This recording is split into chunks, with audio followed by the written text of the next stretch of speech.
Today is Wednesday, the 30th of April, and I just thought I'd put this little video together. This is coming into Portobello here, Rathmines. The Grand Canal is running ahead of us there, and interestingly, the dome that you see there at Rathmines Church was actually meant for St. Petersburg, but because of the October Revolution of 1917, it was never sent out there.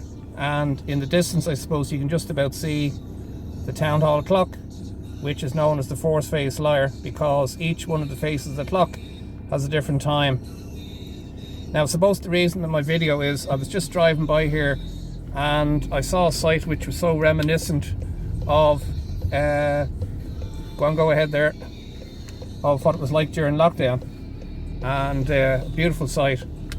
So we're just going to turn left here, but just a couple of comments there on the march there the other day.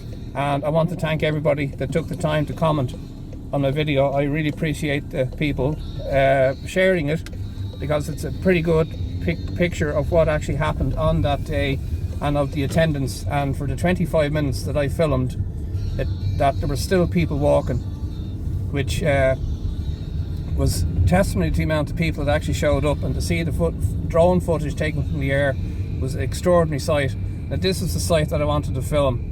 And this reminds me what it was like during lockdown. The number of people that used to drink along the canal here was a fantastic sight, and always warmed my heart to be driving around during COVID and during lockdown to see this sight. But there's an extraordinary amount of people along by the barge today. And but funny enough, I had a funny incident myself outside a pub on Saturday. I think it was the James Connolly, and there were people shouting, "Get them out, get them out." And there were a couple of fellas standing outside the bar, started raising their glass, shouting, "Get them in, get them in." And I thought, isn't that lovely? Isn't that the beauty of Irish humour? And boy, don't we do sarcasm and satire very well. But I noticed today earlier on the number of crisscross of trails earlier on today. Now it's dispensed a little bit, but certainly earlier on today it was really bad. And it had that kind of milky feel to the sky, which fellas urinating against the railings there. How charming, you know. I just make it around this here, and we'll turn left again and go up along the other side of the barge.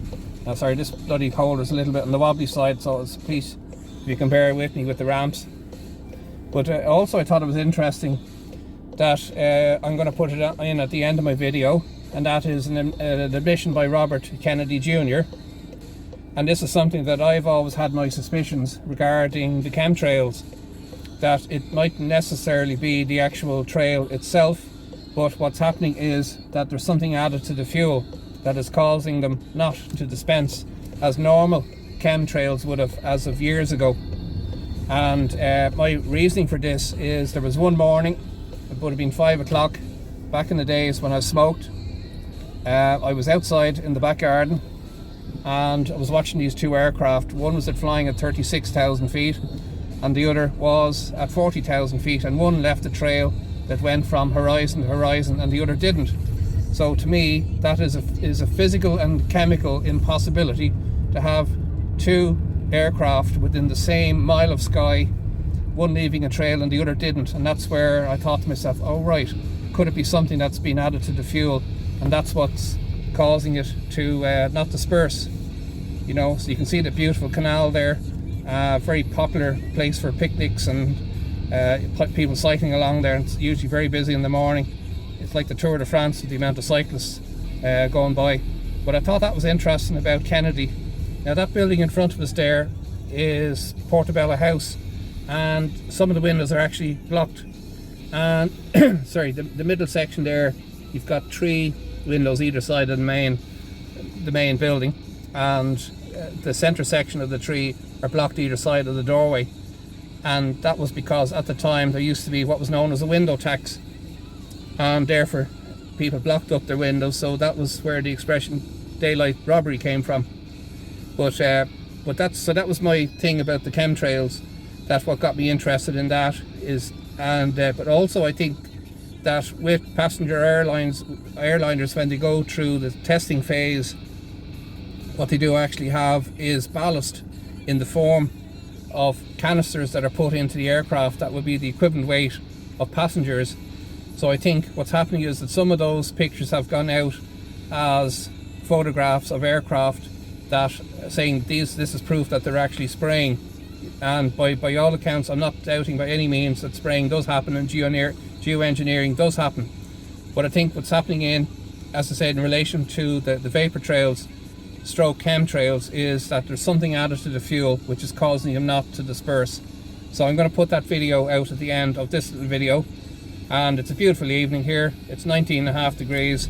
I'm just going to drive up through Rathmines, and I'll tell you what, I'll just let the thing run here and we'll just drive up through Main Street, Rathmines here. They used to be a hub of activity for me, and I know John will take appreciation to this one.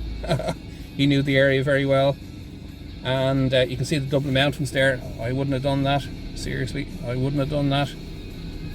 But anyway, everybody makes a mistake. Now, what have we got here now? So the church, as I say, is on the left hand side there, that green dome, and up opposite here now you have Lidl and Aldi, which years back would have been two nightclubs, Tramco and Savannah. One of them I think was owned by a chap called Niall Mellon, who used to build houses in South Africa for people.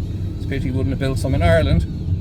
And that used to be the Rathmines in there. And up to the right you have Portobello Barracks, and there's a chipper up here on the left hand side called Flame. Well, it was called Flames, and it was run by a chap I knew from Algeria, a very nice fella, who I was talking to him there recently. Turns out he's 48 years living in Ireland, imagine that. But nice fella. So there's your two Lidl and Aldi's there now, and on just a little bit further on there you have the swimming pool, where people sometimes get out of the pool to use the bathroom. And beside that you have Rathmines Library. And what have we got here? We're going to drive up a little bit further on to the Swan Centre, where I had one of my dead end jobs was working in there. And we also have Leinster Square there, Leinster Road, sorry, just on the right hand side there, and just next to that is Leinster Square. And I can never understand why they call it Leinster Square, considering it's a cul-de-sac. You have the Swan Centre on your right, and just coming up here on the right hand side is my favourite pub, or was my favourite pub, which is Slattery's. We're not worthy, where I did most of my sober thinking, and I spent 3 weeks watching the World Cup in this lovely premises there. I'll just turn the camera around. So if anybody's in here, it's a great spot. I strongly recommend it. And there you go. I've probably sat in every seat in that bar. And so that's it. Thanks for my listen here, and I appreciate this replying to your comments, and look forward to that. I'll say good night, good luck, and God bless, and enjoy.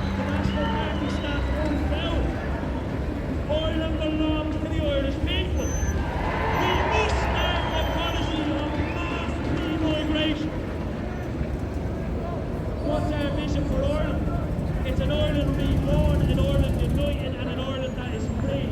Not the EU change, not globalist good, national stronghold, not the EU migration.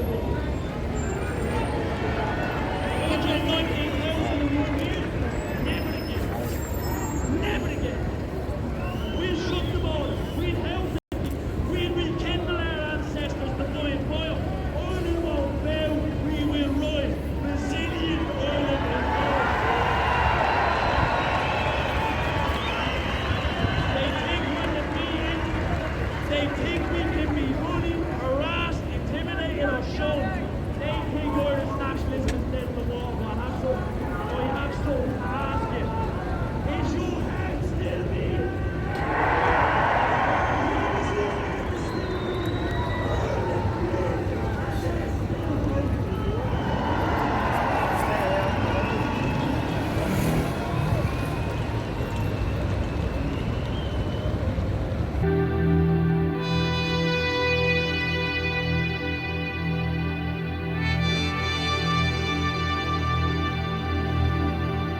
Senator Kennedy, my name is Emily, and my biggest concern is the stratospheric aerosol injections that are continuously peppered on us every day.